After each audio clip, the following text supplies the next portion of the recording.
When it comes to land management, it's always important to be a continued student. We're going to talk about that and how we're using it to tag more mature bucks right here on Land Beat.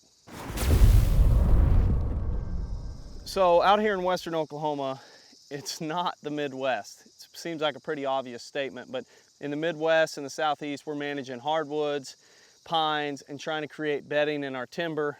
And it comes to practices like hinge cutting and micro clear cutting and all kinds of different practices to improve the cover.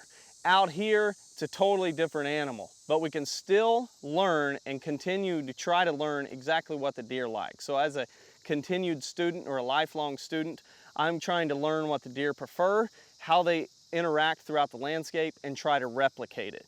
So when we're out here, one of the big areas that they like to bed is next to these eastern red cedars or any of the woody vegetation that's growing. But it's not just any woody vegetation, it's the structure and the growth structure that it's in. So in these eastern red cedar pockets that are being used day after day after day, they're really getting into areas that are open, that still have canopy cover, and most importantly, a shade component, that have easy access or ingress and egress to where they can get in here and get out in case a predator shows up. So we're finding and how we're using that to our advantage is coming into the areas that we want deer to bed and finding the structure of the plants that are not being utilized, and we're recreating them in the way that the deer like to use them. So in this instance, we have an eastern red cedar that had a lot of lower branches growing out, so the deer couldn't get next to it to really bed and utilize it. So we're basically cutting holes into it, kicking out all the grass and sticks and giving them a nice, firm, clear pad to lay on with side structure and still this overhead shade component. And we're doing these in all the probably 10 cedars right here close that are just adjacent to the food plot. None of them had this occurring. So deer were walking past and going on to other cedar pockets to bed.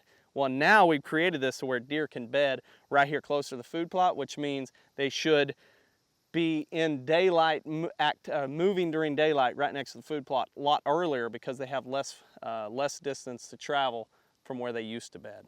So that's the game plan. We're just going to continue learning and seeing how we can replicate this over acres and acres to really move the deer closer to these food plots. So one of the things too that people ask is, well, how do we know which side to put it on? We were on the north side earlier. This is a relatively dry climate. It gets pretty warm out here. It's especially warm today. So the north side is going to be one that we really like, but it can also get very cold in January, February, and they need that sun, but still with that wind block from the north. So I stepped over here on the south side. We still have the wind block of the eastern red cedar and all the grass, but we now give them the ability to stash in on the south side, catch that sun, warm up, and be out of the wind. So we want to do that just in case we get a cold front in December.